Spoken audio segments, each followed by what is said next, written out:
इस वक्त पूरे देश में हर परेशानी के लिए एक वजह की तलाश हो रही है, पर शर्त यही है कि उस परेशानी की तलाश आस्था की बुनियाद पर तय होनी चाहिए।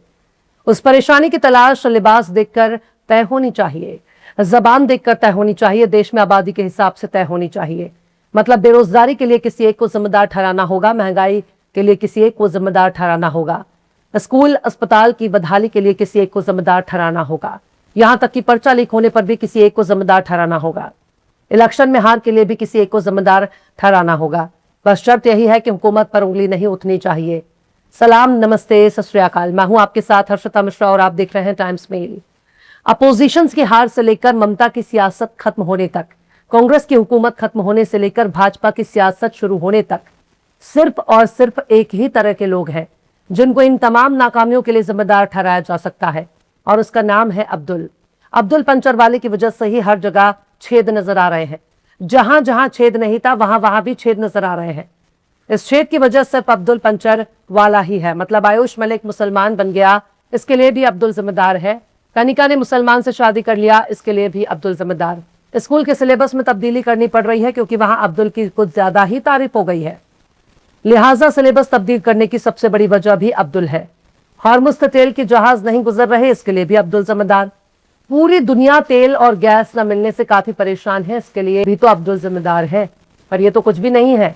अब तो ये हालात हो गए हैं कि हर चीज में अब्दुल को जिम्मेदार ठहराने की मुहिम चलाई जा रही है, पर शायद अब्दुल की आड़ में किसी की नाकामियों को छुपाने की कोशिश हो रही है।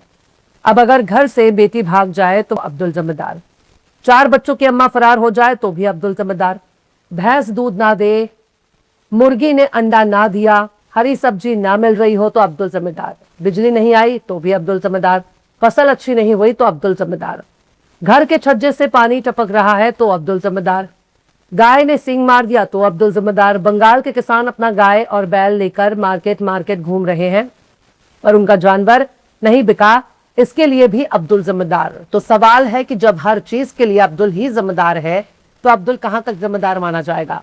बिहार में 2 वोटिंग फैलाने वालों की लड़ाई में जबरन अब्दुल को ही खतीब लिया गया क्योंकि खान सर भी अब्दुल हैं और अब्दुल की औलाद है। लिहाजा इस झगड़े की सबसे बड़ी वजह यही है कि सामने वाला अब्दुल है। और बात सिर्फ यहीं तक नहीं है। बिहार की सियासत में लीडर साधु यादव को कौन नहीं जानता। अब उनकी नजर में बिहार में उनके जीजा और बहन की सरकार बन नहीं पा रही है, इसके लिए भी अब्दुल ही जिम्मेदार है। आरजेडी की शिकस्त से लेकर बंगाल में ममता की हार तक, यूपी में अखिलेश से लेकर दिल्ली तक हर शिकस्त के लिए सिर्फ और सिर्फ अब्दुल ही जिम्मेदार है। साधु यादव ने सिवान के सांसद रह चुके शहाबुद्दीन के बारे में बड़े नाजेबा अल्फाज का इस्तेमाल किया, पर बात शहाबुद्दीन से होकर सीधे मुसलमानों तक पहुंच गई। अब साधु यादव मुसलमानों को आरजेडी छोड़ने के लिए बोल रहे हैं, पर सवाल है कि आखिर साधु यादव होते कौन है? क्या मुसलमानों की वजह से साधु यादव हारे हैं या आरजेडी को मुसलमानों में वोट नहीं दिया? देश भर में 14.5% की आबादी को कौन कौन से मामलों में जिम्मेदार ठहराया जाएगा? साधु यादव कहते हैं कि मुसलमानों की वजह से बंगाल में ममता चुनाव हार गई, मुसलमानों की वजह से यूपी में अखिलेश चुनाव हार गए, मुसलमानों की वजह से लालू यादव बिहार का चुनाव हार गए, यानी आरजेडी बिहार का इलेक्शन हार गई। दिल्ली का चुनाव हारने के लिए भी मुसलमान को ही जिम्मेदार ठहरा रहे हैं। गैर भाजपाई पार्टियां जिन जिन राज्यों में हार का मुंह देख रही हैं, उन सब के लिए मुसलमान को ही जिम्मेदार ठहरा रहे हैं। यहां तक कि असम में चुनाव हार के लिए भी मुसलमानों को जिम्मेदार ठहरा रहे हैं। साधु यादव कहते हैं कि मुसलमान जातिवाद करता है, जात पात करता है, ये लोग पार्टी नहीं देखते। साधु यादव कह रहे हैं कि मुसलमानों ने बंगाल में ममता बनर्जी का 9% वोट खराब कर दिया। ममता बनर्जी मुसलमानों पर भरोसा करती थी, लेकिन मुसलमानों ने दगा दे दिया। मुसलमान दगाबाज कौम है। पर सवाल है, क्या साधु यादव, लालू यादव, तेजस्वी यादव, ममता बनर्जी या अखिलेश यादव या फिर दिल्ली में केजरीवाल क्या मुसलमानों के भरोसे चुनाव लड़ रहे हैं? उनका अपना समाज उनको वोट क्यों नहीं दे रहा? ममता बनर्जी बंगाली ब्राह्मण है, उनका बंगाली ब्राह्मण उनको वोट क्यों नहीं दे रहा? अगर उसने वोट दिया तो ममता बनर्जी की शिकस्त क्यों हुई? साधु यादव की अपनी यादव बिरादरी से उन्हें वोट क्यों नहीं दिया? क्यों यादवों ने उनकी पार्टी को वोट नहीं दिया? अगर बीजेपी को दे दिया, अगर साधु यादव की बिरादरी ने आरजेडी को वोट नहीं दिया, तो असली गद्दार किसे कहा जाएगा? कौन सी कौम को गद्दार कहा जाएगा? बिहार में क्यों बीजेपी जीतने लगी? क्यों उनकी पार्टी घुटनों पर आ गई? क्यों आरजेडी अपने वजूद की जंग लड़ रही है? एक के बाद एक सेक्युलर पार्टियां इलेक्शन हारती जा रही हैं। क्या इन सब के लिए मुसलमान जिम्मेदार है? अगर सेक्युलर पार्टियां भाजपा से मुकाबला नहीं कर पा रही हैं, तो क्या तमाम शिकस्त के लिए मुसलमान को ही जिम्मेदार माना जाएगा?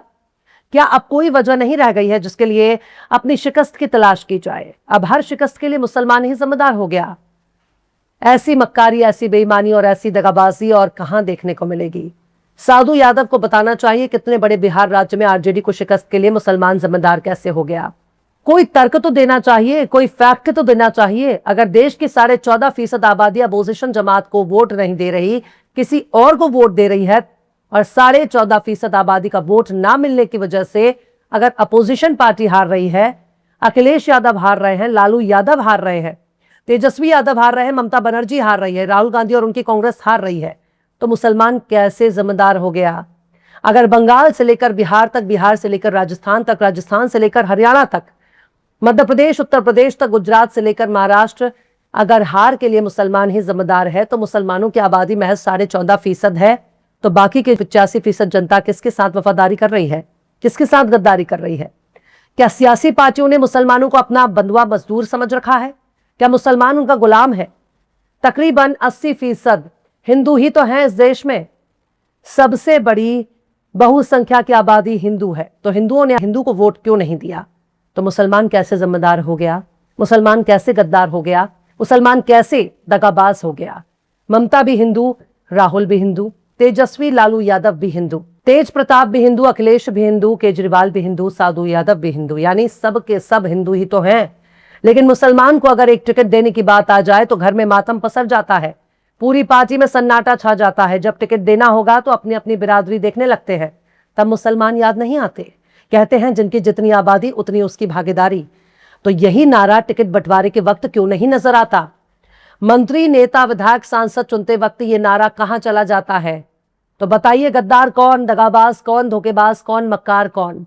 कौन है जो देश के अल्पसंख्यकों के साथ मक्कारी कर रहा है, और कौन है जो अपनी नाकामी के लिए, अपनी शिकस्त के लिए, कदम कदम पर अपनी हार के लिए खुद को जिम्मेदार ना मानकर मुसलमानों को जिम्मेदार ठहरा रहा है? सिवान के मरहूम शहाबुद्दीन के बारे में साधु यादव के चाहे जैसे भी विचार हो, चाहे जैसे भी घटिया ख्यालात हो, पर शहाबुद्दीन जब तक जिंदा रहे तब तक किसी की औकात नहीं थी कि जो सिवान में शहाबुद्दीन को आग दिखा सके, क्योंकि शहाबुद्दीन को सिवान का शेर कहा जाता है। सिवान का हिंदू मुसलमान शहाबुद्दीन के साथ था। आज शहाबुद्दीन इस दुनिया में नहीं है तो साधु यादव शहाबुद्दीन के खिलाफ जहर उगल रहे हैं। जब शहाबुद्दीन जिंदा थे तब उन्होंने इसी साधु यादव को लालू यादव के सामने ही कई थप्पड़ मारे थे, कनपटी लाल कर दी थी, साधु यादव की गाल लाल हो गए थे। शायद साधु यादव थप्पड़ खाने की वजह से ही आज मुसलमानों को गद्दार और दगाबाज साबित करने पर तुले हैं। साधु यादव को मालूम है इस देश का सबसे कमजोर तबका कोई ठाकुर, पंडित, बनिया नहीं है, बल्कि इस देश का सबसे कमजोर तबका मुसलमान है, जिसके पास अपनी सियासी क़ियादत भी नहीं है, अपना सियासी रहनुमा भी नहीं है, क्योंकि उसने गैर मुसलमानों को ही अपना रहनुमा माना है। इलेक्शन का रिजल्ट आते ही 4 दिन तक इलेक्शन कमीशन पर इल्जाम थोपने लगते हैं, ईवीएम हैकिंग का मुद्दा उठाने लगते हैं, सारा दोष ईवीएम पर निकालने लगते हैं। जिस राज्य से ये खुद जीत कर आते हैं वहां ईवीएम गलत नहीं होता। साधु यादव जैसे लोगों के बयान को सुनने के बाद यही कहा जा सकता है कि ना इलेक्शन कमीशन में कोई दोष है, ना ईवीएम हैक हुआ है, बल्कि साधु यादव जैसे लोगों का दिमाग हैक हो चुका है।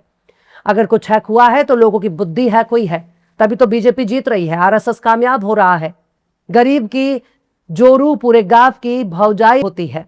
इसलिए मुसलमान हर किसी की नाकामी के लिए जिम्मेदार ठहराया जा सकता है। फिलहाल इस खबर में बस इतना ही। यह एपिसोड आपको कैसा लगा कमेंट बॉक्स में जरूर से बताइए। पसंद आए तो लाइक करें, शेयर करें, और बेबाक, निष्पक्ष, स्वतंत्र पत्रकारिता को सपोर्ट करने के लिए हमारे चैनल टाइम्स मेल को जरूर से सब्सक्राइब करें, और बेल आइकन की घंटी वाली बटन आप जरूर से दबा दें ताकि आपको हमारे आने वाले नए वीडियो की नोटिफिकेशन फौरन ही मिल जाए। फिर मिलते हैं किसी और वीडियो में एक नई खबर के साथ। हर्षिता मिश्रा को दीजिए इजाजत। जय हिंद। अगर अभी तक आपने हमारे चैनल टाइम्स मेल को सब्सक्राइब नहीं किया है तो जल्दी से सब्सक्राइब कर दें और बेल आइकन भी प्रेस कर दें।